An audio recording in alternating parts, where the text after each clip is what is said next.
Hi friends, എല്ലാവർക്കും മലയാളം വ്ളോഗ്സിലേക്ക് സ്വാഗതം. ഇന്ന് നമ്മൾ തെങ്ങും പൂക്കല വെച്ചിട്ട് ഒരു വട്ടയപ്പമാണ് ഉണ്ടാക്കാൻ പോകുന്നത്. ഒരു സ്പെഷ്യൽ വട്ടയപ്പമാണ്. നമ്മൾ ആവിയിൽ വേവിച്ചിട്ടുള്ള വട്ടയപ്പമാണ് ഉണ്ടാക്കുന്നത്. ഞാൻ കഴിഞ്ഞ ദിവസം തെങ്ങും പൂക്കല കൊണ്ടൊരു പുട്ടുണ്ടാക്കിയ വീഡിയോ അപ്ലോഡ് ചെയ്തിട്ടുണ്ടായിരുന്നു. അപ്പൊ തെങ്ങും പൂക്കല കിട്ടുമ്പോൾ നിങ്ങൾ പുട്ടോ അങ്ങനെ എന്തെങ്കിലുമൊക്കെ റെസിപ്പീസ് ട്രൈ ചെയ്ത് നോക്കണം. നമ്മൾ തെങ്ങും പൂക്കല എടുക്കുമ്പോൾ പ്രത്യേകം ശ്രദ്ധിക്കേണ്ട കാര്യം എന്താണെന്ന് വെച്ചാൽ വളരെ കിളുന്തായിട്ടുള്ള തെങ്ങുംപൂക്കല വേണം നമ്മൾ എടുക്കാനായിട്ട്. ഏറ്റവും കിളുന്തായിട്ടുള്ള തെങ്ങുംപൂക്കലയാണ് അത്രയും നല്ലത്. ഒത്തിരി കരിക്ക് രൂപത്തിലുള്ള വിളക്കിയൊന്നും വന്നിട്ടുള്ള തെങ്ങുംപൂക്കല എടുക്കരുത്, ഭയങ്കര കയ്പായിരിക്കും. അപ്പൊ വളരെ കക്കായിട്ടുള്ള കിളുന്തായിട്ടുള്ള തെങ്ങുംപൂക്കല എനിക്ക് കിട്ടിയിട്ടുണ്ട്. അപ്പൊ നമുക്ക് ഇന്നൊരു വട്ടയപ്പം തയ്യാറാക്കാം.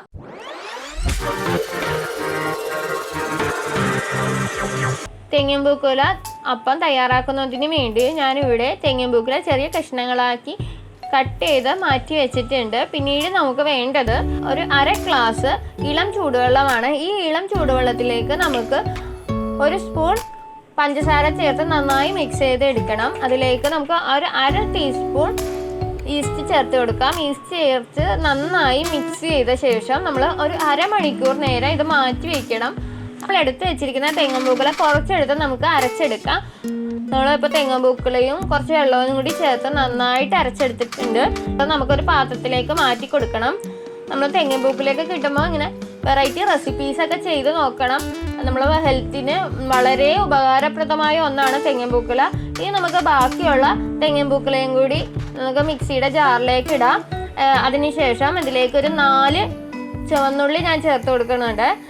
പിന്നീട് നമ്മൾ ഒരു 5 അല്ലി വെളുത്തുള്ളിയാണ് ചേർത്ത് കൊടുക്കുന്നത്. ഇതിലേക്ക് കുറച്ച് ജീരകം ചേർത്ത് കൊടുക്കാം.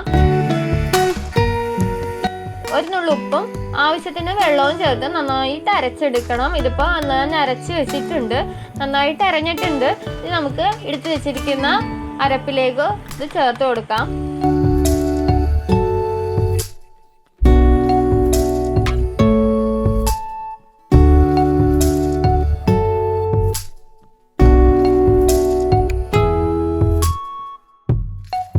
ഞാൻ ഈ അപ്പം തയ്യാറാക്കുന്നതിന് വേണ്ടി ഉപയോഗിക്കുന്ന പൊടി അരിപ്പൊടിയാണ്. നമുക്ക് ഈ അരിപ്പൊടിയുടെ അളവെന്ന് പറയുന്നത് നമ്മൾ തെങ്ങുംപൂക്കല അരച്ചെടുത്ത അതേ അളവിലാണ് നമ്മൾ ഈ അപ്പത്തിൻ്റെ പൊടി ചേർക്കുന്നത്. അപ്പത്തിൻ്റെ പൊടി ചേർക്കുമ്പോൾ അധികം പൊടിയൊന്നും ചേർക്കരുത്. നമ്മളെ തെങ്ങുംപൂക്കലയുടെ ഗുണങ്ങളൊന്നും നമുക്കതിന് കിട്ടിയെന്ന് വരില്ല. അപ്പോൾ പൊടി മാത്രമായി പോകരുത്. അതുകൊണ്ടാണ് അധികം പൊടിയൊന്നും ചേർക്കരുതെന്ന് പറയണത്. നമുക്ക് ഈ തെങ്ങുംപൂക്കല അരച്ചെടുത്ത അതേ അളവിൽ നമുക്ക് ഇതിന് പൊടി ചേർത്ത് കൊടുക്കാം. പൊടി ചേർത്ത് നന്നായിട്ട് മിക്സ് ചെയ്തെടുക്കണം. നമ്മുടെ ചാനൽ ഇതുവരെ സബ്സ്ക്രൈബ് ചെയ്തിട്ടില്ലെങ്കിൽ സബ്സ്ക്രൈബ് ചെയ്യാൻ മറക്കരുത്. തൊട്ടടുത്തുള്ള ബെൽ ബട്ടണും ഓൾ ഐക്കണും ക്ലിക്ക് ചെയ്താൽ മാത്രമേ ഞാൻ അപ്ലോഡ് ചെയ്യുന്ന എല്ലാ വീഡിയോസും നിങ്ങൾക്ക് നോട്ടിഫിക്കേഷനായിട്ട് ലഭിക്കുകയുള്ളൂ. നമ്മൾ വെറൈറ്റീസ് ആയിട്ടുള്ള വീഡിയോസാണ് നമ്മുടെ ചാനലിൽ ഇടുന്നത്. നമ്മുടെ വീഡിയോ ഇഷ്ടപ്പെട്ടെങ്കിൽ മറ്റുള്ള വീഡിയോസും കൂടി ഒന്ന് കയറി കാണുക. നമ്മൾ കലക്കി വെച്ചിരിക്കുന്ന ഈസ്റ്റ് നന്നായി പതഞ്ഞ് പൊങ്ങിയിട്ടുണ്ട്. നന്നായിട്ട് കലക്കി എടുത്തതിന് ശേഷം നമ്മൾ കലക്കി വെച്ചിരിക്കുന്ന മാവിലേക്ക് ഇതൊന്ന് ചേർത്ത് കൊടുക്കണം.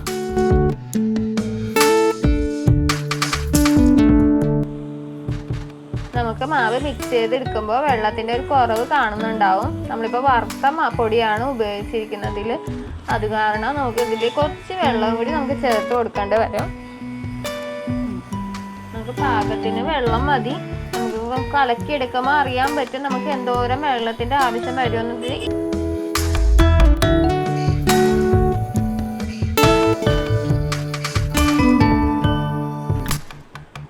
കട്ടിയുള്ള കുറുക്ക് രൂപത്തിൽ നമ്മളിത് മിക്സ് ചെയ്ത് എടുക്കണം.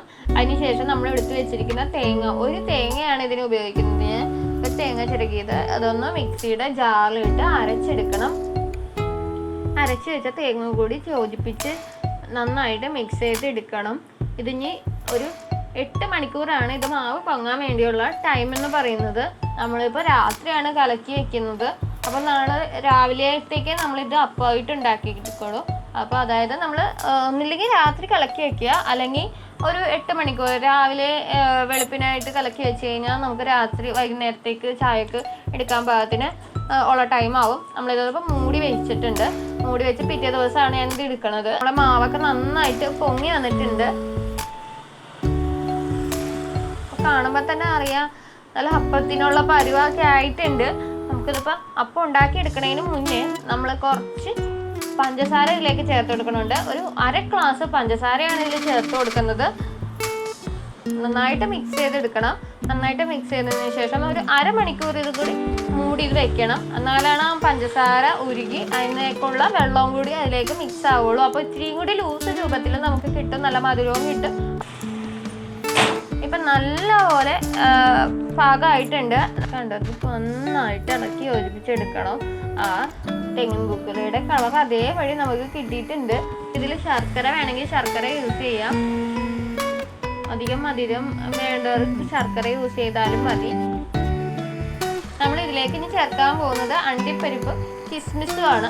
അപ്പോൾ അതിന് വേണ്ടി നമ്മൾ കുറച്ച് നെയ്യ് ഒരു പാനിൽ ഒഴിച്ച് ചൂടാക്കി എടുക്കുക. അതിലേക്ക് കുറച്ച് അണ്ടിപ്പരിപ്പ് വറുത്ത് മാറ്റിയിട്ടുണ്ട്. പിന്നീട് നമ്മൾ കിസ്മിസ് ചേർത്ത് കൊടുക്കുന്നുണ്ട്. കിസ്മിസ് ചേർത്ത് അതും കൂടി ഒന്ന് വറുത്ത് മാറ്റിയെടുക്കാം. ഈ അണ്ടിപ്പരിപ്പും കിസ്മിസും വറുത്തത് നമുക്ക് ഈ മാവിലേക്കൊന്ന് ചെറുതായിട്ടൊന്ന് മിക്സ് ചെയ്ത് കൊടുക്കണം. നമുക്ക് അപ്പം കടിക്കുമ്പോൾ നല്ലൊരു ടേസ്റ്റ് കിട്ടാൻ വേണ്ടിയാണ് ഇതൊക്കെ ചേർക്കുന്നത്. നമുക്ക് കഷ്ണങ്ങളായി ഏത്തപ്പഴം നിരത്തി വയ്ക്കുകയോ ഒന്ന് നിങ്ങളുടെ ഉചിതം പോലെ നിങ്ങൾക്ക് ഇഷ്ടമുള്ളതൊക്കെ ഇതിലേക്ക് ചേർത്ത് കൊടുക്കാം. കപ്പലണ്ടി വറുത്തതുണ്ടെങ്കിൽ കപ്പലണ്ടി വറുത്തത് ചേർത്ത് കൊടുക്കാം. പിന്നീട് നമ്മളൊരു പാത്രത്തിൽ നെയ്യ് പുരട്ടി എടുത്തിട്ടുണ്ട്. ആ പാത്രത്തിലേക്ക് നമ്മൾ കലക്കി വെച്ചിരിക്കുന്ന മാവ് കുറേശ്ശെ ഒന്ന് ഒഴിച്ചിട്ട് നമ്മൾ അപ്പത്തിന് ആവിയിൽ വേവിച്ച അപ്പമാണല്ലോ ഉണ്ടാക്കാൻ പോകുന്നത്. ആ പാകത്തിന് നമ്മളൊരു പ്ലേറ്റിലേക്ക് നിരത്തി ഒഴിച്ചു കൊടുക്കണം. നമ്മുടെ ഇഡ്ഡലി പാത്രത്തിൽ വെള്ളം നന്നായിട്ട് ചൂടായി ആവി വന്നുകൊണ്ടിരിപ്പുണ്ട്. നമുക്ക് അതിലേക്ക് നമുക്ക് ഈ പാത്രം അങ്ങോട്ട് ഇറക്കി വെക്കാം. കുറച്ച് നേരം ഒന്ന് ആവി കൊള്ളിക്കാം. ഒരു 20 മിനിറ്റ് മതി ഇതിന് ആവി കൊള്ളാൻ വേണ്ടി. ഈ ആവി നന്നായിട്ട് വന്നിട്ടുണ്ട്. നമുക്ക് ആവി വന്ന് കഴിഞ്ഞപ്പോൾ തന്നെ അറിയാം. അത് കണ്ടോ, കാണുമ്പോൾ തന്നെ അറിയാൻ പറ്റും നമ്മുടെ അപ്പമൊക്കെ റെഡി ആയിട്ടുണ്ട്. നന്നായിട്ട് പൊങ്ങി വന്നിട്ടുണ്ട്. നമ്മുടെ അപ്പം അങ്ങനെ റെഡി ആയിട്ടുണ്ട്. നിങ്ങളൊക്കെ ഒന്ന് ട്രൈ ചെയ്ത് നോക്കുക. അഭിപ്രായം കമൻറ്റ് ബോക്സിൽ ഇടുക. വീഡിയോ ഇഷ്ടമായെങ്കിൽ മറ്റുള്ളവർക്ക് ഷെയർ ചെയ്ത് കൊടുക്കുക. അടുത്തൊരു വീഡിയോ ആയിട്ട് വീണ്ടും വരാം. ബൈ.